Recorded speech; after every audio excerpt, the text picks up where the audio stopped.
Hello good morning students.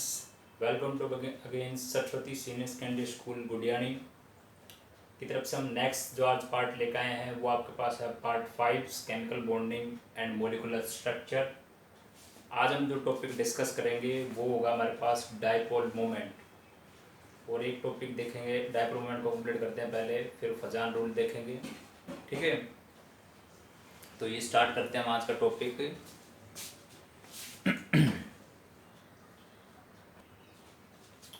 तो बेटा हमारा टॉपिक है डायपोल मोमेंट्स।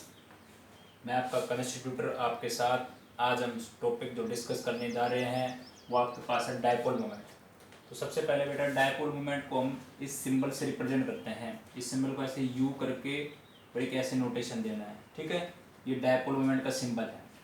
डायपोल मोमेंट की डेफिनेशन क्या है? डायपोल मोमेंट एक प्रोडक्ट है। किसका प्रोडक्ट? का मतलब सी, क्यू का मतलब है चार्ज और डी का मतलब है डिस्टेंस।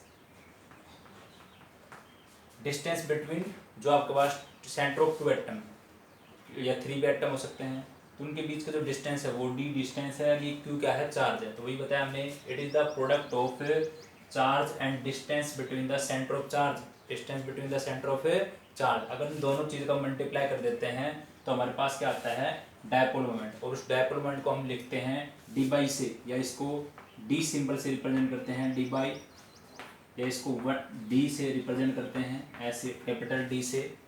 अब क्या होता है, जैसे मान हमारे पास चार्ज की वैल्यू है क्यू, जैसे जो 1 डी बाई है, 1 डी बाई है वो बराबर होता है 10⁻18 ESU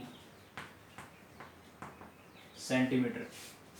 इलेक्ट्रोस्टैटिक यूनिट और ये सेंटीमीटर है, तो ये 1 डी इसके बराबर होता है 10⁻18, क्योंकि 10 की -10 पावर थियरी और 8 ये, तो 10 और 8 कितना होगा? 18 होगी टोटल आपके पास। ठीक है, तो ध्यान देंगे जो डायपोल मोमेंट की क्यों जरूरत पड़ी, क्योंकि हमारे पास जैसे कुछ हमारे पास पोलर मोलिक्यूल होते हैं और कुछ हमारे पास होते हैं नॉन पोलर मोलिक्यूल। कुछ पोलर और नॉन पोलर होते हैं।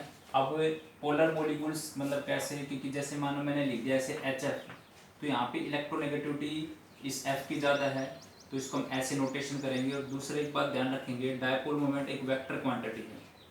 कैसी क्वांटिटी? एक वेक्टर क्वांटिटी, जिसको हम डायरेक्शन देते हैं। तो वेक्टर क्वांटिटी से रिप्रेजेंट करते हैं हम डायपोल मोमेंट को। और जिसकी इलेक्ट्रोनेगेटिविटी ज़्यादा होती है उसकी तरफ एरो होती है, और जिसकी इलेक्ट्रोनेगेटिविटी कम होती है उसकी तरफ ये इसकी टेल होती है।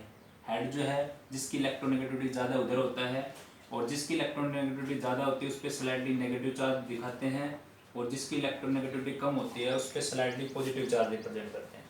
जिसकी इलेक्ट्रोनेगेटिविटी कम स्लाइडली पॉजिटिव चार्ज, जिसकी इलेक्ट्रोनेगेटिविटी ज़्यादा उस पर स्लाइडली नेगेटिव चार्ज करते हैं। ठीक है, अच्छा, तो ये मतलब हमें ये पता लग गया कि पोलर मोलिक्यूल के अंदर जो डायरेक्शन है उसके अंदर डायपोल मोमेंट को कैसे फाइंड आउट करते हैं। तो वो आपके पास है चार्ज इनटू डिस्टेंस। क्यू का मतलब चार्ज है, डी का मतलब डिस्टेंस है, और इन दोनों को हमने चार्ज और डिस्टेंस कर दिया तो 1 डी इसके बराबर होता है। तो हम किसी का भी डायपोल मोमेंट निकालेंगे, जैसे मान लो मेरे पास है 1.07, तो मैं इसके पीछे ऐसे डी लगा दूंगा। क्या लगा देंगे? डी लगा देंगे। ठीक है, तो डी बाई ये जो आपके पास इसकी यूनिट होगी डायपोल मोमेंट की। तो इतना डायपोल मोमेंट आया हमारे पास। अब अगर मान लो ये पोलैरिटी का डिफरेंस ना होता, अगर पोलैरिटी का डिफरेंस ना होता, मान लो HF है, इसमें पोलैरिटी का डिफरेंस ना होता, तो वो कैसा होता? इलेक्ट्रिकली न्यूट्रल होता। इलेक्ट्रिकल कैसा होता? न्यूट्रल होता, जिसपे कोई चार्ज ना हो। ठीक है, तो इससे हम काफ़ी चीज़ें आइडेंटिफाई कर सकते हैं। अभी हम इसमें ये भी देखेंगे क्या इसकी एप्लीकेशन है, कैसे हम पोलैरिटी को मेजरमेंट करते हैं। तो ये तो हमारे पास हो गया। तो हम इसमें लिखेंगे मेजरिंग डिग्री ऑफ पोलैरिटी।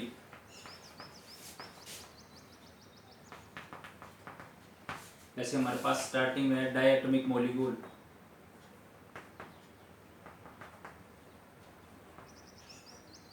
एक आपके पास हो जाएगा पॉलीएटॉमिक मॉलिक्यूल,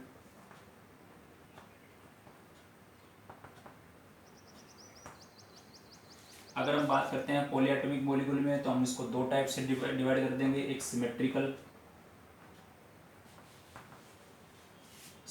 ज्योमेट्री की बात करेंगे, और एक होगा अनसिमेट्रिकल ज्योमेट्री।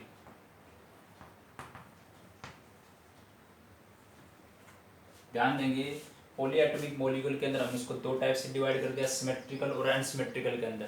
ठीक है। और डायटोमिक मॉलिक्यूल जो आपके पास उसमें जिसमें दो ही एटम हो, जैसे मान लो मैंने बात की जैसे HF, HCl, HBr और HI, HF, HCl, HBr और HI, ठीक है। तो यहाँ पे इनके पर्टिकुलर डायपोल कुछ वैल्यू होगी, कुछ मतलब ये जो आपके पास डायटोमिक मॉलिक्यूल है इनकी जो वैल्यू है न्यू जो है वो 0 के बराबर नहीं होगा, 0 के बराबर नहीं है, उसकी कुछ ना कुछ वैल्यू होगी आपके पास। अब वैल्यू क्या है हम आपको देखो अभी बताते हैं। HF के 1.7D, HF जो है आपके पास है उसकी है, जैसे dipole moment value find out करते हैं तो 1.78D ये डायपोल मोमेंट की वैल्यू है, चार्ज इनटू डिस्टेंस से कैलकुलेट करते हैं, आपको वैल्यू निकालना नहीं है, ठीक है। और जो HCl है उसकी है 1.07D, 1.07D, और इसकी है 0.79D, और HI की वैल्यू है 0.38D, 0.38D। ये मैं यहाँ पे नोटेशन कर लेते हैं हम, देखो ऊपर हमने HF की जो डायपोल मोमेंट वैल्यू है 1.78 है D, ठीक है। और जो आपके पास HCl है उसकी कितनी है 1.07D, उसके बाद है HBr, इसकी वैल्यू है 0.79D, उसके बाद HI है इसकी वैल्यू है 0.38D। अब आप देख रहे होगे डाउन द ग्रुप आ रहे हो आपके पास तो डायपोल मोमेंट की वैल्यू भी डिक्रीज होती जा रही है, जैसे इसकी डायपोल मोमेंट ज़्यादा थी, इसके अंदर पोलरिटी सबसे ज़्यादा है, इसके अंदर पोलरिटी कम है। क्यों पोलरिटी कम है?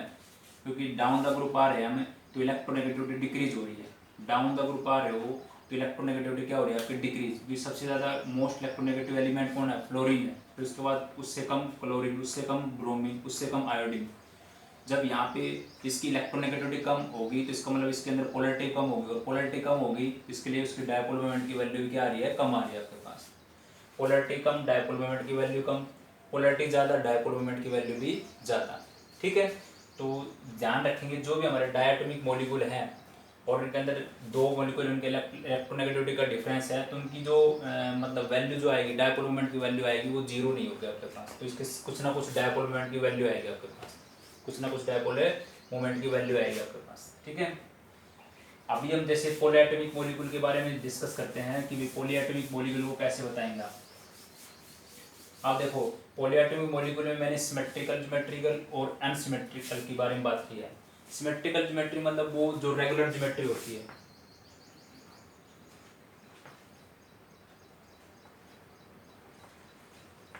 और ये कौन सी इरेगुलर, जो आपके पास सिमेट्रिकल है वो तो रेगुलर है, मतलब जैसे जिसके अंदर कोई भी लोन पेयर ना हो, जैसे मान लो मैंने बात की है CO2 की, तो ये मेरे पास स्ट्रक्चर होगी CO2 की, तो मैंने डायपोल मोमेंट की एरो को नोटेशन कर दिया, ये इधर क्यों किया है क्योंकि ऑक्सीजन की इलेक्ट्रोनेगेटिविटी ज़्यादा है, ऑक्सीजन की इलेक्ट्रोनेगेटिविटी क्या है ज़्यादा, तो जिसकी इलेक्ट्रोनेगेटिविटी ज़्यादा होगी उसकी तरफ हेड होगा, जिसकी इलेक्ट्रोनेगेटिविटी कम है उसकी तरफ ये टेल होगी। तो यहाँ पे आप फाइंड आउट करोगे डायपोल मोमेंट की वैल्यू वो आएगी 0D, क्योंकि ये कैसा एक लीनियर मॉलिक्यूल है, ये कैसा एक लीनियर मॉलिक्यूल है आपके पास। तो क्या हो रहा है एक इधर खींच रहा है एक इधर खींच रहा है, तो इसका मतलब इसका रिजल्टेंट डायपोल जो आएगा वो 0 आएगा, रिजल्टेंट डायपोल क्या आएगा 0। तो जो भी रेगुलर ज्योमेट्री या सिमेट्रिकल है उनका डायपोल मोमेंट हमेशा 0 होता है। जैसे मान लो मैं अगर बात करूँ CH4 की, ये हमारे पास हो गया CH4, तो यहाँ पे CH4 की अगर बात करेंगे तो CH4 के केस के अंदर भी जो डायपोल मोमेंट की वैल्यू आएगी वो क्या आएगी 0, क्योंकि यहाँ पे ये भी कैसा एक है सिमेट्रिकल स्ट्रक्चर है, ये कैसी है मतलब एक रेगुलर ज्योमेट्रिक स्ट्रक्चर है, तो रेगुलर ज्योमेट्री की स्ट्रक्चर आएगी उसमें हमेशा 0D आएगा, रेगुलर ज्योमेट्री की स्ट्रक्चर जो आएगी वहाँ पे क्या आएगा 0D आएगा, ठीक है। तो ये बात ध्यान रखेंगे आप, रेगुलर ज्योमेट्री की जो भी स्ट्रक्चर है वहाँ पे डायपोल मोमेंट क्या आएगा आपके पास है 0D आएगा। जैसे और भी स्ट्रक्चर करते हैं हम, जैसे CCl4 हो गया मान लो आपके पास, ये BF3,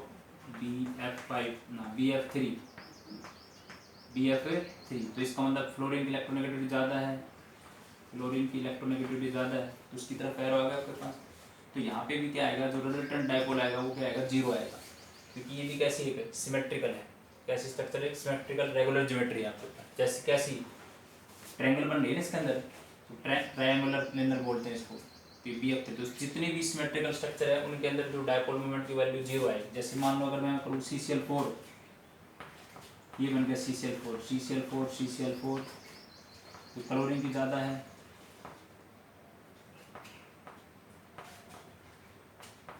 तो यहाँ पे क्या आएगा, तो डायपोलोमेट की वैल्यू आएगी 0D। तो मतलब रेगुलर ज्योमेट्री जो है सिमेट्रिकल स्ट्रक्चर है उसके अंदर डायपोलोमेट की वैल्यू क्या होती है, 0 होती है, डायपोलोमेट की वैल्यू क्या होती है, 0।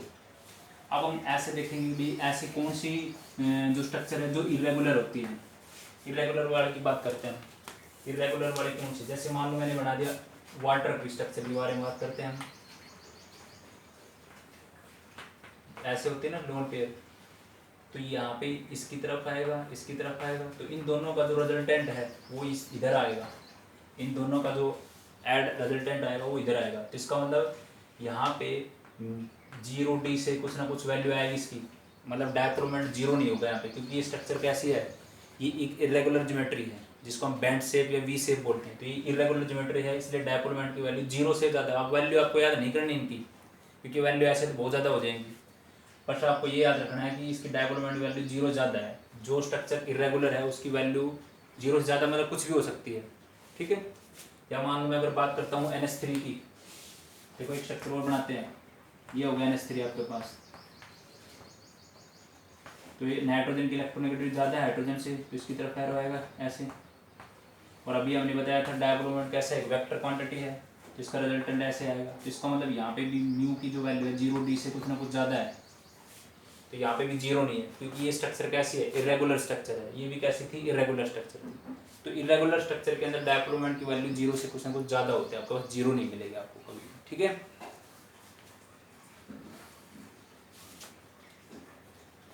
तो ये है आपके पास। और जैसे अगर मान लो ये ऐसे करूँ, ये मान लो NF3 मान लो ऐसे हो मॉलिक्यूल आपके पास, तो आपके पास फ्लोरीन की ज़्यादा है, इधर आएगा, ठीक है। बट यहाँ पे एक ऐसे लोन पेयर मिलेगा, ये लोन पेयर भी अपनी तरफ डायरेक्शन, क्योंकि लोन पेयर भी खींचता है ना, तो उसके अकॉर्डिंग ये आएगा। बट यहाँ पे एक्चुअल वैल्यू जो आएगी 0D से, मतलब 0 यहाँ पे भी नहीं होगी, क्योंकि ये भी स्ट्रक्चर कैसी है। तो इसका मतलब हमने जो चीज़ सीखी है उसका मतलब सीधा से ये था, अगर रेगुलर ज्योमेट्री हो भाई वहाँ पे डायपोलोमेट 0 आपका, डायपोलोमेट क्या है 0। इरेगुलर ज्योमेट्री है वहाँ पे डायपोलोमेट 0 नहीं है, डायपोलोमेट 0 नहीं है आपके पास। तो ये दो बातें सीखी हमने इसके अंदर, ठीक है। अब हम सीखते हैं इसका एप्लीकेशन। ये तो हमने मेजरमेंट डिग्री ऑफ पोलरिटी को देखा, इसमें डायटोमिक और पॉलीएटॉमिक मॉलिक्यूल में। डायटोमिक में 2 ही एटम के बारे में बात कर रहे थे, पॉलीएटॉमिक मॉलिक्यूल था उसमें हमने 2 से ज़्यादा एटम के बारे में बात की, क्योंकि 2 से ज़्यादा एटम हो गए, 1 2 3 4। इसके अंदर भी एक, जैसे ये तो मान लो रेगुलर ज्योमेट्री थी बट है तो पॉलीएटॉमिक के अंदर, बट ये सिमेट्रिकल स्ट्रक्चर है, इसलिए डायपोलोमेट क्या है यहाँ पे 0 आपके पास, डायपोलोमेट क्या है 0। ओके, तो ये बात ध्यान रखेंगे आप। अब हम करते हैं इसका एप्लीकेशन।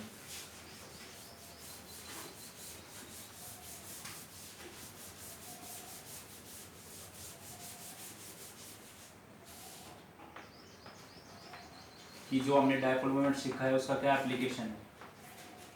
सबसे पहला हम इससे क्या कर सकते हैं, to identify shape of molecules.